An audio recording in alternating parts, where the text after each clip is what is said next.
Hi all. അപ്പോൾ നമ്മൾ part A discuss ചെയ്തിട്ടുണ്ടായിരുന്നു. കുറച്ച് ദിവസങ്ങൾക്ക് മുമ്പ് ഞാൻ അപ്ലോഡ് ചെയ്തതാണ്. എയുടെ പാർട്ട് ക്വസ്റ്റ്യൻസും അതുപോലെ ആൻസേഴ്സും നമ്മൾ നോക്കിയതാണ്. ഇനി പാർട്ട് ബിയിലും സിയിലും നിങ്ങൾക്ക് ക്വസ്റ്റ്യൻസ് വരാനുള്ള ചാൻസ് കൂടുതലുള്ള കുറച്ച് ക്വസ്റ്റ്യൻസാണ് ഞാനിവിടെ അപ്ലോഡ് ചെയ്തേക്കുന്നത്.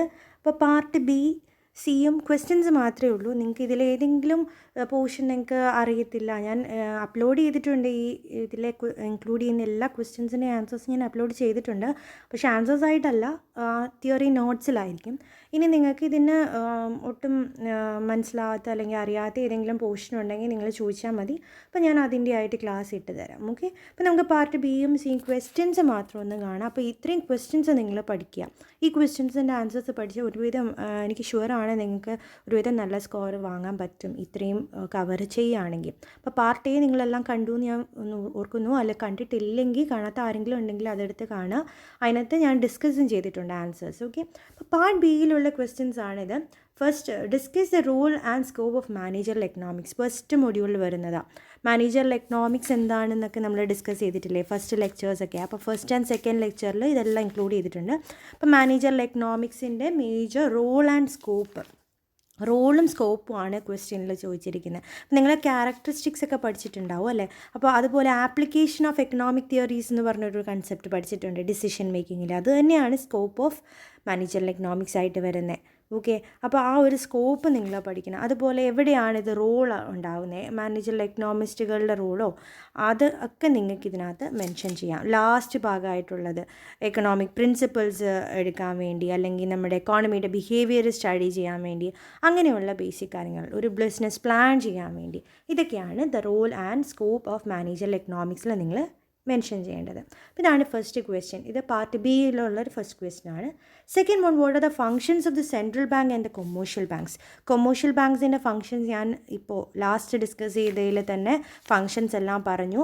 എന്തൊക്കെയായിരുന്നു മേജർ, പ്രൈമറി ആൻഡ് സെക്കൻഡറി ഫംഗ്ഷനായിട്ട് ക്ലാസിഫൈ ചെയ്യുന്നുണ്ട്. അതിലും പ്രൈമറി ഫംഗ്ഷനിൽ തന്നെ അക്സെപ്റ്റിംഗ് ഡെപ്പോസിറ്റ്, പല ടൈപ്പ് ഡെപ്പോസിറ്റും, അതുപോലെ ലെൻഡിങ് മണി, അത് പല ഓവർ ഡ്രാഫ്റ്റ്, അതുപോലെ cash credit, bill of exchange, അങ്ങനെയുള്ള കാര്യങ്ങൾ പറഞ്ഞു.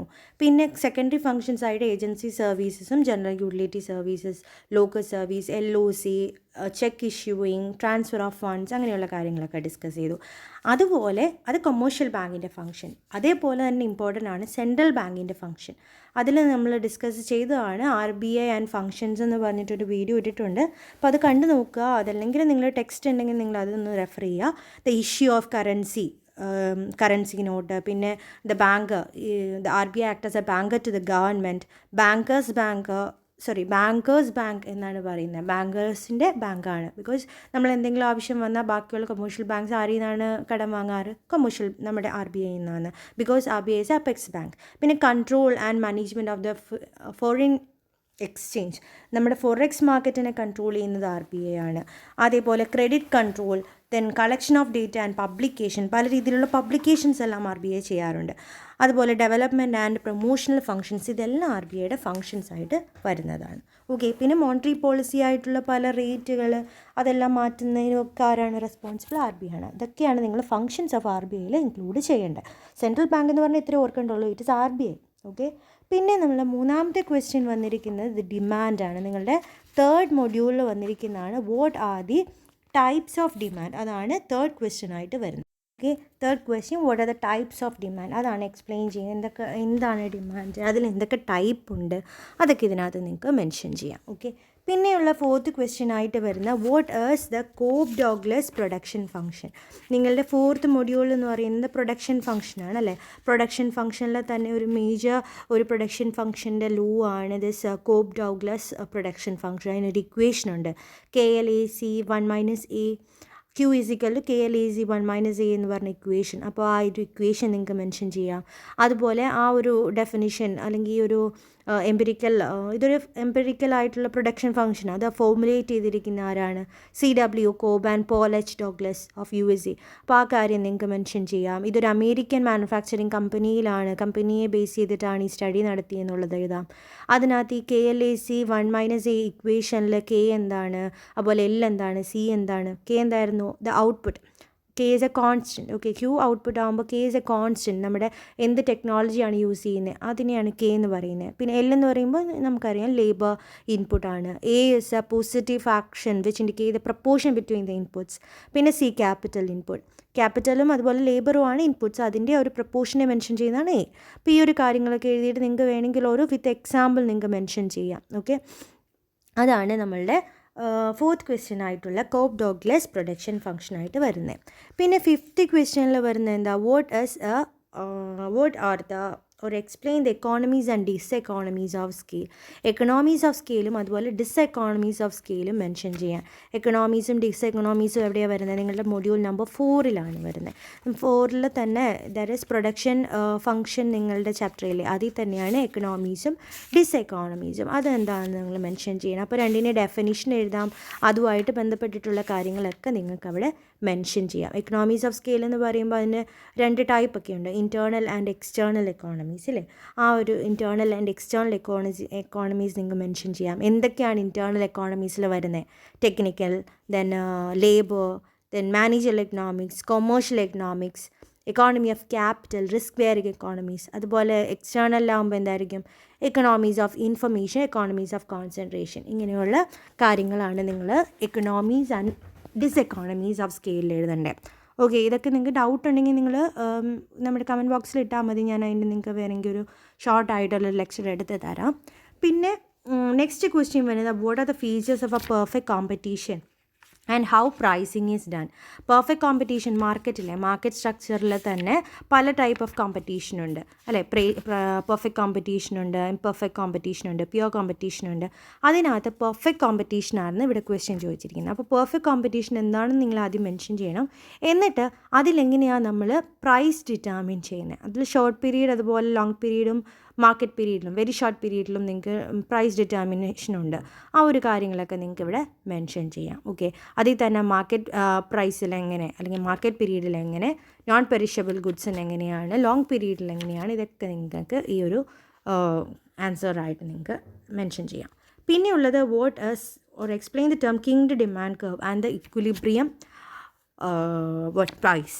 കിങ്ഡ് ഡിമാൻഡ് കർവിൻ്റെ ഡെഫിനിഷൻ എന്താണ്? കിങ്ഡ്, നമ്മൾ നോർമൽ ഡിമാൻഡ് കർവിന് ഒരു സ്ലൈറ്റ് ഒരു ഇത് വരുന്നതിനെയാണ് നമ്മൾ കിങ്ഡ് ഡിമാൻഡ് കർവ് എന്ന് പറഞ്ഞാൽ. അതിന് കാരണം എന്താണെന്ന് നിങ്ങൾ മെൻഷൻ ചെയ്യണം. അതുപോലെ ഒരു ഡെഫിനിഷനാണ് ഇക്വിലിബ്രിയം പ്രൈസിങ് എന്ന് പറഞ്ഞാൽ എന്താണ്.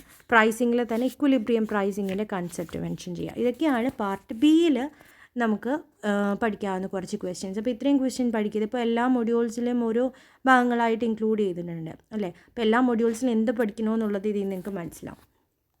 അതേപോലെ പാർട്ട് സിയിലുള്ള ക്വസ്റ്റ്യനിൽ ഫസ്റ്റ് വൺ ആണ്, what is inflation, it causes and measures to control inflation. ഇത് ഞാൻ ഇതിന് മുമ്പ് ഇട്ട വീഡിയോയിലുണ്ട്. ഇൻഫ്ലേഷൻ, ഡിഫ്ലേഷൻ, ഇൻഫ്ലേഷൻ്റെ കോസ്, ഫാക്ടേഴ്സ്, പിന്നെ measures to control, how to measure inflation, ഇതൊക്കെ ഡിസ്കസ് ചെയ്താൽ PIN അതുപോലെ GNP ഡിഫ്ലേറ്ററൊക്കെ വെച്ചിട്ട്. അപ്പോൾ അത് നിങ്ങൾക്ക് ഈ ഒരു ഇതിന് വേണ്ടിയിട്ട് എഴുതാൻ പറ്റും. Then what is law of demand, it reason determinants exception and various measures of elasticity of demand. ഡിമാൻഡിൻ്റെ ലോ ഇത് ഞാൻ അപ്ലോഡ് ചെയ്തിട്ടുണ്ട്. ഓക്കെ, ഇത് ക്ലാസ് ആയിട്ടാണ് അപ്ലോഡ് ചെയ്തിരിക്കുന്നത്. അപ്പോൾ ലോ ഓഫ് ഡിമാൻഡ് എന്താണ്, ലോ ഓഫ് ഡിമാൻഡ് കാരണങ്ങൾ എങ്ങനെ, അതുപോലെ അതിനെ ഡിറ്റർമിൻ ചെയ്യുന്ന ഫാക്ടേഴ്സ് എന്താണ്, എക്സെപ്ഷൻസ് എന്താണ്, പിന്നെ what are the measures of elasticity of demand. Elasticity of demand perfectly elastic, inelastic, perfectly inelastic, അങ്ങനെ പല ക്ലാസിഫിക്കേഷൻ ഉണ്ട്. അതൊക്കെ അതൊക്കെയാണ് ഇവിടെ ക്വസ്റ്റ്യൻ ചോദിച്ചിരിക്കുന്നത്.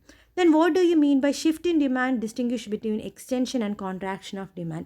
നമ്മുടെ നോർമൽ ഡിമാൻഡ് കർവിൽ നിന്ന് എക്സ്റ്റൻഷൻ ഓഫ് ഡിമാൻഡും അതുപോലെ കോൺട്രാക്ഷൻ ഓഫ് ഡിമാൻഡും ഉണ്ടാവാറുണ്ട്. Shift in demand, right shift, left shift ഒക്കെ ഉണ്ട്. അതൊക്കെയാണ് നിങ്ങളിവിടെ മെൻഷൻ ചെയ്യേണ്ടത്. അതും വളരെ ഇമ്പോർട്ടൻ്റ് ആണ്. ഇതിനൊക്കെ നിങ്ങൾക്ക് ഡയഗ്രാംസ് വെച്ച് റെപ്രസെൻറ്റ് ചെയ്താൽ കുറച്ചുകൂടെ പഠിക്കാനും സുഖമായിരിക്കും, മാർക്ക് സ്കോർ ചെയ്യാനും നല്ലതായിരിക്കും. ഡയഗ്രാം നോക്കി പഠിക്കുമ്പോൾ നിങ്ങൾക്കത് മറക്കാതിരിക്കും. ഓക്കെ, അപ്പം shift in demand, right shift, left shift, contraction, അതുപോലെ എക്സ്പാൻഷൻ, ഇത്രയും കാര്യങ്ങൾ ഓർക്കുക. Then what are the pricing strategies in the different stages of PLC. ഇപ്പോൾ പ്രൊഡക്റ്റ് ലൈഫ് സൈക്കിളാണ് ഈ PLC. അതിൽ തന്നെ പല സ്റ്റേജിൽ പല സ്ട്രാറ്റജി അഡോപ്റ്റ് ചെയ്യുന്നത്. പെനട്രേഷൻ ആണോ, സ്കിമ്മിങ് ആണോ, ദെൻ കോസ്റ്റ് പ്രൈസിങ് ആണോ, ഏത് കോസ്റ്റ് ബേസ്ഡ് പ്രൈസിങ് ആണോ, വാല്യൂ ബേസ്ഡ് പ്രൈസിങ് ആണോ. ഇപ്പോൾ ഓരോ ക്ലാസിഫിക്കേഷൻ അനുസരിച്ച് കോമ്പറ്റീറ്റീവ് ബേസ്ഡ് പ്രൈസിങ്, അങ്ങനെ എന്ത് സ്ട്രാറ്റജിയാണ് ഏത് സ്റ്റേജിലാണ് എടുക്കുന്നത്. ഇതാണ് ഇവിടെ ഒരു ക്വസ്റ്റ്യൻ ആയി ചോദിച്ചിരിക്കുന്നത്. Then discuss the features of monopoly, oligopoly and monopolistic competition how price are determine. Monopoly നമുക്കറിയാം ഒറ്റൊരു സെല്ലർ മാത്രമുള്ളൊരു ലൊക്കേഷൻ, അല്ലെങ്കിൽ ഒറ്റൊരാളെ നമുക്ക് ഗുഡ്സ് തരുന്നുള്ളൂ. So that is a monopoly. Oligopoly എന്ന് പറയുമ്പോൾ എന്തായിരിക്കും? More than one. ഡിയോപ്പൊളി എന്ന് പറഞ്ഞാൽ only two. Okay, more than 2 ആണ് ഒലിഗോപ്പൊളി. അതുപോലെ മോണോപ്പൊളിസ്റ്റിക് കോമ്പറ്റീഷൻ എന്താണ്? അപ്പോൾ ഇങ്ങനെയുള്ള കാര്യങ്ങൾ, ഈ ഇതിൻ്റെ ഡെഫിനേഷൻ, ഓരോ ടൈപ്പ് കോമ്പറ്റീഷൻ്റെ ഡെഫിനേഷനും അതുപോലെ അവിടെയെല്ലാം പ്രൈസ് ഡിറ്റർമിൻ ചെയ്യുന്നത് എങ്ങനെയാണ്, അതിനും ഗ്രാഫ് വെച്ച് നിങ്ങൾക്ക് മെൻഷൻ ചെയ്യാം. ഓക്കെ, അപ്പോൾ അതും ഗ്രാഫ് വെച്ച് എക്സ്പ്ലെയിൻ ചെയ്യാം. ഓക്കെ, ഇത്രയാണ് നമ്മൾ പാർട്ട് സിയിലെ ഇമ്പോർട്ടൻറ്റ് ക്വസ്റ്റ്യൻസ് ആയിട്ട് പറയുന്നത്. അപ്പോൾ ചിലപ്പോൾ ഈ പാർട്ട് സിയിൽ ഞാൻ മെൻഷൻ ചെയ്ത ക്വസ്റ്റ്യൻ ചിലപ്പോൾ നിങ്ങൾക്ക് പാർട്ട് ബിയിലായിരിക്കാം വരുന്നത്, പാർട്ട് ബിയിലുള്ള സിയിലായിരിക്കാം വരുന്നത്. ഓക്കെ, അപ്പോൾ എന്തായാലും ഇത്രയും കവർ ചെയ്യുകയാണെങ്കിൽ നിങ്ങൾക്ക് മാക്സിമം, ഞാൻ എല്ലാം അപ്ലോഡ് ചെയ്തിട്ടുണ്ട് നിങ്ങൾക്ക്. അപ്പം എന്തെങ്കിലും ഡൗട്ടുണ്ട് ഈ പാർട്ട് ബിയിലെ സിയിലെ ക്വസ്റ്റ്യൻസിന് എന്തെങ്കിലും ഡൗട്ടുണ്ട്, അല്ലെങ്കിൽ അതിന് ആൻസേഴ്സ് അറിയാത്ത എന്തെങ്കിലും സിറ്റുവേഷൻ ഉണ്ടെങ്കിൽ നിങ്ങൾ ഇതിനകത്ത് മെൻഷൻ ചെയ്താൽ മതി കമൻറ്റ് ബോക്സിൽ. ഞാനപ്പോൾ നിങ്ങൾക്ക് ആൻസർ ഇട്ടാണ്. ഓക്കെ, അപ്പോൾ ഇതിൽ ഞാനിപ്പോൾ നമ്മുടെ മാനേജ്മെൻറ്റ് എക്കണോമിക്സ് കംപ്ലീറ്റ് ആയിട്ട് തീർന്നിരിക്കുകയാണ്. പാർട്ട് എ അപ്ലോഡ് ചെയ്തു വിത്ത് ആൻസേഴ്സ് ആണ്. ബിയും സിയും ക്വസ്റ്റ്യൻസ് മാത്രമേ ഇപ്പോൾ അപ്ലോഡ് ചെയ്തിട്ടുള്ളൂ. നിങ്ങൾക്ക് എന്തെങ്കിലും ആവശ്യമുണ്ടെങ്കിൽ ഞാൻ അതിൻ്റെ ആൻസേഴ്സ് ഇടാം. ബിക്കോസ് ഇതിൻ്റെ ഒക്കെ ആൻസേഴ്സ് ഞാൻ വീഡിയോസിൽ ഇട്ടുകൊണ്ടാണ് ഇപ്പോൾ ഇടാത്തത്. ഇന്ന് നിങ്ങൾക്ക് അറിയണം എന്നുണ്ടെങ്കിൽ ചോദിക്കുക. Okay, so that's all for the day and all the best for your exams. ഇനി നെക്സ്റ്റ് നിങ്ങൾക്ക് ഞാൻ കോർപ്പറേറ്റ് ലോയുടെ ക്വസ്റ്റ്യൻസും അതിൻ്റെ കുറച്ച് തിയറീസും എല്ലാം അപ്ലോഡ് ചെയ്തു തരാം. അതിന് റിക്വസ്റ്റ് ഉണ്ട് കോർപ്പറേറ്റ് ലോയുടെ വേണ്ടിയിട്ട്. അപ്പോൾ ഞാൻ അതും വേഗം തന്നെ നിങ്ങൾക്ക് അപ്ലോഡ് ചെയ്തു തരാം. അപ്പം ഈ മാനേജർ എക്കണോമിക്സ് എല്ലാവരും നല്ലപോലെ പരീക്ഷ എഴുതുക. And hope this will be useful for you. Okay, and thank you all.